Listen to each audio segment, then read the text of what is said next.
Sketchbooks. They come in all shapes and forms and sizes and materials in which we could document and sketch our ideas on. But the funny thing is, even though they're sketchbooks, we still have like a lot of loose sheets of papers to draw on, in which is what I did before as well. So the question that arises is, what's the reason one should own a sketchbook? Like, what's the benefit that you could actually get from a sketchbook? I think there's a couple, at least for me, in which I found throughout my learning journey. And some of these is, number one, a designated place in which I could sketch out a certain theme of ideas for. What do I mean by that? Let's say, for example, if you are only doing sketches about animals, like you can have a sketchbook in which it's dedicated only for that, And there are people that also just treat it as a sketchbook for urban sketching. And wait, let me just adjust the light a little. Yeah, I think that's much better. So there are people that use a sketchbook, for example, only for urban sketching, which is to sketch what you see in the outside, right? And for me personally, I have used my sketchbook a lot for, at least in the prior years, for doing studies, for drawing figures, for drawing shapes, animals, and just studying from other artists. And as the years went by, I found myself to be gravitating more towards imaginative drawing, or drawing shapes for imagination, trying to create something out of it. So in my case, then it started designated itself towards shape and geometric playfulness kind of exploration. That's what I found for my scenario. I think another thing that's really crucial, or at least that sketchbook helps a lot, is having one place that you can archive your work on, right?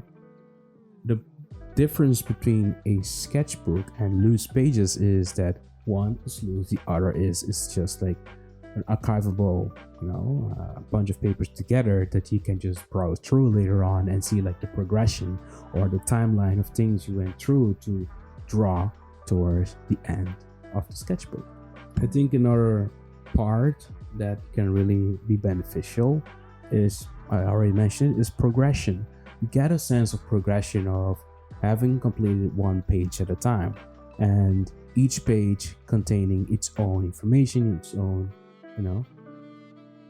idea in which you have crafted in that specific moment. And now you're able to look back at all of these different timelines to sort of reconnect back with that feeling that you had for drawing that particular thing. And lastly and not least is, you could use a sketchbook mainly for art, as in turning the sketchbook itself into a living art, which is what I've seen a lot of people do as well, because it sort of allows you to be creating a theme, but I think also just allowing you to see the whole sketchbook itself as artwork, and then at the end, if you wish to sell that or even just have it on yourself, you can still see the sense of progression, but then it becomes more of each pages becoming a canvas in which you could potentially extract it out towards a traditional canvas to paint on, or even just digital. But digital is not what we're talking about for now, and thus I think it's a topic for another day.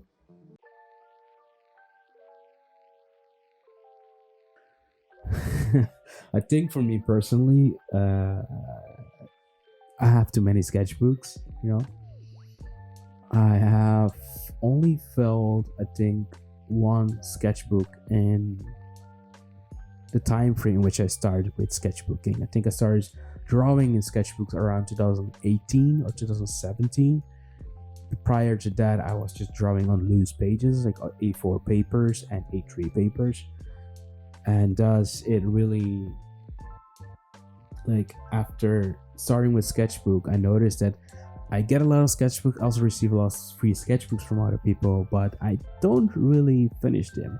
I feel this is a recurring pattern in a lot of artists, that we sort of collect tools and sketchbooks only for them to start, or only for them to, dust away on our shelves without seeing any sign of the day, any light of the day per se. And I think as well it could get expensive, like, depending on the kind of sketchbooks you're looking for, it could potentially go in prices. However, if you look mainly for recycled materials type of sketchbook, it would be quite cheaper or a more of a budget version to sort of get this whole process of sketchbooking started. Depending on the price of sketchbooks, this kind of relate back to the previous point, is you could get this fear of not wanting to draw in the sketchbook in the first place, because you fear that because this sketchbook is like $20, $30, or $40, that you will not draw in it unless it's something completely perfect. And I had that before, which is why regardless of the price of the book, I always put one line on the page and let that become or begin the process of continuing something towards the end, or continuing, let that initiate the process of making by just having one line, just drawing the line immediately. That's what it is.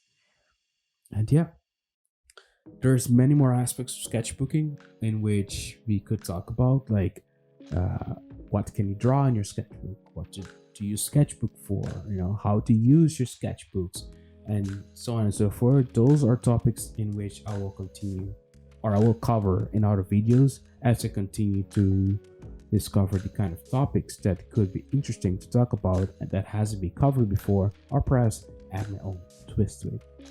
With that said, thank you for watching, and I see you. With that said, thank you for watching, and I shall see you guys next time.